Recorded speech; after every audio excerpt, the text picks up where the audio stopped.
Hello my dear friend, कैसे हो आप सब। आई होप आप लोग बहुत अच्छे होंगे।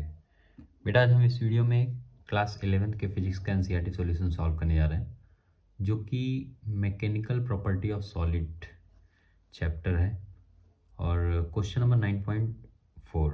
ओके, कह रहा है कि रीज़न आपको एक्सप्लेन करना है इस क्वेश्चन बेटा। तो यहाँ देखेंगे टू कीप, फर्स्ट क्वेश्चन क्या कह रहा है, to keep a piece of paper horizontal. अपने पेपर, जैसे पेपर अगर बर्न कर रहे हैं आप, फिर उसको हम हॉरिजॉन्टल अगर हम रखना चाह रहे हैं, तो कह रहा है यू शुड, पहला क्या, ब्लो ओवर, उसके ऊपर आपको फूकना है, ब्लो करना है, नॉट अंडर इट, उसके अंदर नहीं। ऐसा क्यों? तो कह रहा है कि when we blow over the paper the velocity of air increase and hence, तो उसकी वेलोसिटी क्या हो जाएगी, एयर की इंक्रीज हो जाएगी, and hence presence of air decrease in accordance with the Bernoulli principle। ठीक है, वो एक बर्नौली प्रिंसिपल के अकॉर्डिंग वो क्या होगा, डिक्रीज होगा। But the pressure blow under the paper, जो कि क्या हो जाएगा, एटमॉस्फेरिक प्रेशर जो कहा जाता है, is high and keep the paper horizontal, और इस हिसाब से अपना पेपर क्या होगा, हॉरिजॉन्टल रहेगा। ओके, आते हैं नेक्स्ट वाले क्वेश्चन में। कह रहा है कि when we try to close water, ठीक है, जब हम वाटर टैप को जब हम क्लोज करना चाहते हैं with our finger, fast jet of water gush through the opening. तो आप देखोगे कि आपके हाथों की ओपनिंग, फिंगर्स के ओपनिंग से क्या होता है, कुछ भाप निकलता है, यानी एयर ब्लो करता है, गैसेस बहुत हाई स्पीड से फ्लो करते हैं बिटवीन आवर फिंगर्स। कह रहा है ऐसा क्यों? कह रहे अकॉर्डिंग, इसका आंसर ये होगा बेटा, according to the equation of continuity. आपको पता है कि जो एरिया और स्पीड होता है वो क्या होता है, ओके, एरिया इंटू वेलोसिटी जो होता है। तो आप देखेंगे यहाँ velocity is inversely proportional to the area, okay, area of the cross section.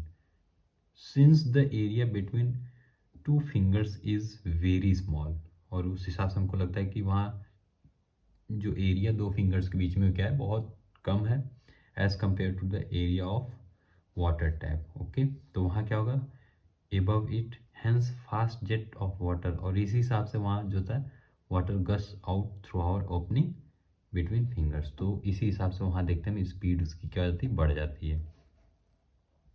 तो आगे हम देखते हैं एक क्वेश्चन और, ये क्या कह रहा है, थर्ड वाला question, the size of needle of syringe control, वो आपको पता है कि उसका साइज क्यों पतला करते हैं सिरिंज का, control the flow of rate of better than the thumb. आप ठीक है, जो थम से हम प्रेशर देते हैं और वहाँ नीडल से जो निकलता है वो क्या होना चाहिए, कम होना चाहिए, exerted by the doctor while administering an injection. जैसे वो क्या करेगा उसमें, डॉक्टर्स जो होता है अगर सिरिंज जब इंजेक्शन लगाता है तो उसमें आप देखोगे उसके निडल पे एरिया कम होता है और यहाँ ज़्यादा होता है। तो आपको एक चीज़ याद कर लेना पड़ेगा, वो है according to the Bernoulli principle. Bernoulli principle क्या कहता है कि भाई जो अपना प्रेशर एनर्जी है, काइनेटिक एनर्जी और pressure energy, potential energy and kinetic energy हमेशा बराबर होगा। वो चाहे किसी भी अलग जो अपने किसी भी क्रॉस सेक्शनल एरिया है वहाँ, ये हमेशा तीनों क्या होंगे, कांस्टेंट होंगे। आपको याद कर लेना। और इसका एक्सप्लेनेशन देखते हैं, ये है दस the total energy of injectable medicine depends on the किस पे, second power of the velocity, okay, and first power of pressure. पहले तो वेलोसिटी और दूसरा प्रेशर पे डिपेंड करता है। It means that the total energy of injectable medicine has a greater dependence on its velocity. ठीक है, देयरफॉर अ डॉक्टर एडजस्ट, तो वहाँ क्या करता है, एडजस्ट करता है the flow of rate of medicine with the help of size of needle, okay, of the syringe. अब देखो जो कंटिन्यूटी वाला इक्वेशन बेटा वो ये है, A1 V1 equal to A2 V2, ये हमेशा कांस्टेंट होता है, okay, rather than the thumbs pressure while the administering the injection, okay, ये भी सॉल्व हो गया। और अपने पास जो फोर्थ वाला क्वेश्चन आता है, फोर्थ वाले में क्या कह रहा है, a fluid flowing out an small hole. Okay, जो कि एक वेसल है उसके स्मॉल होल से निकल रहा है, उसको ऑरिफिस भी बोलते हैं। Result in backward thrust on the vessels. ऐसा क्यों होता है? ठीक है, due to the small area of hole the fluid flows out of vessels with the large speed, okay, and hence with a larger linear momentum as no external force act on the system।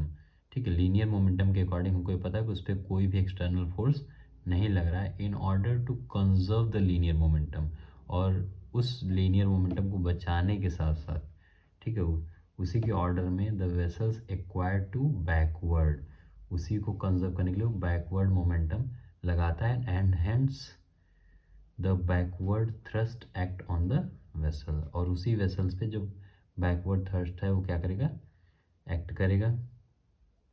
Last question ये कह रहा है कि बेटा spinning cricket ball, okay, in air does not flow a parabolic trajectory.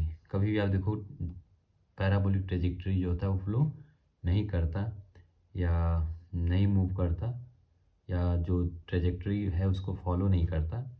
वो क्यों? कह रहा है कि the difference in lateral pressure, क्योंकि जो लेटरल यानी जो आप देखोगे लेटरल यानी जो हॉरिजॉन्टल लेवल पे आप देखो जो एयर्स के मॉलिक्यूल्स होते हैं उनका अलग अलग प्रेशर होता है। ठीक है, तो क्या कह रहा है, which cause the spinning ball, और वो क्या करता है, बॉल को स्पिन कराने लगता है। आप जैसे देखोगे एक अगर बॉल चल रहा है तो उस पर आप देखोगे एक ऊपर से लगेगा और एक नीचे से, तो क्या होगा, ओके, तो उसको स्पिन कराएंगे to take a curve path, और उसी उसी हिसाब से वो क्या करेगा, एक कर्व पाथ फॉलो करेगा, is convex toward the greater pressure, और जहाँ प्रेशर ज़्यादा होगा वहाँ क्या कॉन्वेक्स बनने जाएगा साइड इसको, और इसी चीज़ को क्या कह रहा है, is called Magnus effect. Okay, अगर वीडियो अच्छा लगा तो आप इसको लाइक कर दीजिएगा, और अगर आप फर्स्ट टाइम आए तो आप इसको सब्सक्राइब कर दीजिएगा, और ऐसे ही अच्छे अच्छे वीडियो आप अपने फ्रेंड में भी शेयर करते रहिएगा। ठीक है, तब तक के लिए टेक केयर, बाय बाय।